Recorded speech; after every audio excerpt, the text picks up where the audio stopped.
क्या रिश्तों की कद्र पैसे से है? जी, आज इस टॉपिक पे हम बात करने जा रहे हैं और बड़ी खुशी होती है जब मेरा व्लॉग 1 सेकंड, 2 सेकंड, 1 मिनट या नज़र से गुज़रता है और मुझे इनबॉक्स में मैसेजेस आते हैं, आप इस टॉपिक पे बात करो रिजवाना, आज इस टॉपिक पे मैडम, बस जिसका जो भी रिलेशन है लोग कहते हैं तो अच्छा लगता है। आज भी यूके से एक फ्रेंड, हम बात कर रहे थे, क्या रिश्तों की पहचान पैसा है? कभी आपने गौर किया, जब एक घर में बहन भाई रहते हों, एक भाई अमीर है, गरीब है, और वो भाई अब्रॉड से आई और गरीब भाई उसकी खिदमतदारी में, बकौल उस भाई के, कि गरीब भाई अमीर भाई के जूते सीधे करने में अपना वक्त गुजार देता है, हालांकि एक बाप की औलाद होते हैं, एक अमीर एक गरीब। ये रिश्ते हैं, ये रिश्तों की पहचान है। सबसे पहली मोहब्बत कमज़ोर जब पड़ती है वो इन बहन भाई रिश्तेदारों के दरमियान में पड़ती है। सबसे बड़ी कमज़ोर दरार भी जिसको कहते हैं वो पड़ती है। क्या पैसा ही सब कुछ है? पैसे से रिश्तों के वज़न बदल जाते हैं और जिनके पास पैसा हो वही ज़्यादा इज़्ज़तदार कहलाते हैं। क्या ये सच है? आप भी यकीनन इत्तफ़ाक़ करेंगे और मेरा ख़्याल भी यही है। हम कहते हैं जी खून के रिश्ते हैं, मगर हकीकत यह है कि आजकल ज़्यादातर रिश्ते बैंक बैलेंस से जुड़े हुए होते हैं। जिसके पास बैंक है वो खाला का बेटा है, वो मामू का बेटा है, वो कज़न है, कोई किसी की कोई अहमियत, कोई वक़्त नहीं है। पैसा पैसे को सलूट करता है, पैसा पैसे को सलाम करता है। हम बीइंग ए मुस्लिम, हम अल्लाह से बड़ा डरते हैं, अल्लाह से बड़ा खौफ खाते हैं कि अल्लाह कहता है मेरे बंदे को मायूस ना करो। हमारे दिल में खुदा का खौफ बहुत ज़्यादा होता है। लेकिन आज का इंसान पैसे को सलाम करता है, इंसान को नहीं करता। अमीर अमीर के करीब जाता है, गरीब अमीर को बुलाता है, उसके दरवाजे पर जाता है। गरीब बेचारा गरीब ही रह जाता है, सदा का गरीब। कभी आपने सोचा कि अमीर लोग अमीरों को ही क्यों दावत पे बुलाते हैं, अमीरों को ही क्यों गिफ्ट देते हैं?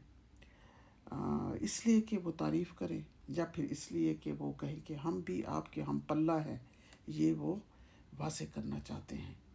ये कैसी इबादत है कि अल्लाह का खौफ ज़ुबान पर है मगर अमल इसमें कहीं भी नज़र नहीं आता। लाखों रुपए की एक रात की दावत, महंगे खाने, कीमती तहाइफ, और बाहर कोई गरीब बैठा कब से एक रोटी के लिए सिसक रहा है, मांग रहा है, और उसके लिए रोटी नहीं हमारे पास कि हम अपने इस खाने में से शयान शान जो हम अमीरों के लिए करते हैं, हमें गरीब को रोटी दे दें। उस वक्त अल्लाह का खौफ कहाँ चला जाता है? उस वक्त ज़मीर बेज़मीर क्यों बन जाता है? दावे तो हम बहुत ज़्यादा करते हैं। अल्लाह ने ये जो दौलत है नुमाइश के लिए नहीं, इम्तिहान के लिए दी है। ये देखने के लिए कि जिसके पास जितना है वो उसको बांटता कितना है, वो अल्लाह की राह में खर्च कितना करता है। दौलत अगर सिर्फ अमीरों के दरमियान घूमने लग जाए तो ये नेमत नहीं, ये फितना बन जाती है। हमें ये समझना होगा कि सदका सिर्फ पैसे से नहीं होता, बल्कि किसी का दर्द बांटने से, किसी की इज्जत बचाने से, किसी को एहसास कमतरी से निकालने से, किसी भूखे को खाना खिलाने से, किसी का बीमार की इयादत करना भी सदका कहलाता है। अगर आप बाकी अल्लाह से डरते हैं, आपके अंदर अल्लाह का खौफ है, अपनी प्लेट के साथ किसी खाली प्लेट का भी ख्याल रख लीजिए कि इस प्लेट में कुछ नहीं है। क्योंकि जब आप दावत करते हैं, उस दावत में किसी गरीब का साथ भी देख लीजिए, किसी ज़रूरतमंद का ख्याल भी कर लीजिए। क्योंकि अल्लाह को महंगी मेज़ें नहीं, टूटे दिलों पर क्या क्या खर्च किया है ये पूछना है, और अल्लाह पूछता है।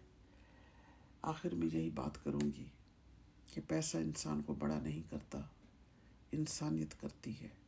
اور جو دولت کسی غریب کے نام پہ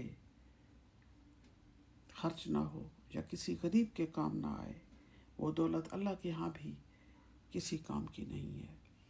دوستو، یہ امارت، یہ غریبی، یہ دولت، یہ سب یہی رہ جانا ہے.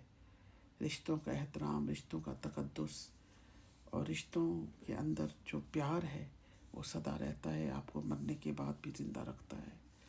تو یہ رشتوں کو بچا لیجئے. یہ وہ رشتے ہیں جو اللہ نے اٹوٹ بنائے ہیں. انہیں دولت کی ترازو میں مت تولیے. دولت کا پلڑا جب خالی ہوتا ہے لمحہ بھی نہیں لگتا. اس غریب بھائی کے ساتھ بانٹ لیجئے. کسی غریب بہن کے سر پہ ہاتھ رکھ لیجئے. کسی کی ضرورت پوری کر دیجئے. یہ دنیا کو خوش نہیں کرنا. یہ امیروں کو دعوتیں کھلا کے، امیروں کو تحفے دے کے آپ اپنا نام بلند کرنا چاہتے ہیں. اللہ کے ہاں تو تب مقبولیت ہوگی جب آپ اسی دولت کو کسی غریب پر خرچ کریں گے. آئیے مل کے ان غریبوں کے درد بانٹتے ہیں جو آج ہماری راہیں دیکھ رہے ہیں. پیسوں والوں کو، جو گاڑیوں والے ہیں، بنگلے والے ہیں، کوٹھیوں والے ہیں، پلیز اٹھیے، ان غریبوں کو دیکھیے، ان کا ساتھ دیجیے اور اللہ کو راضی کیجیے.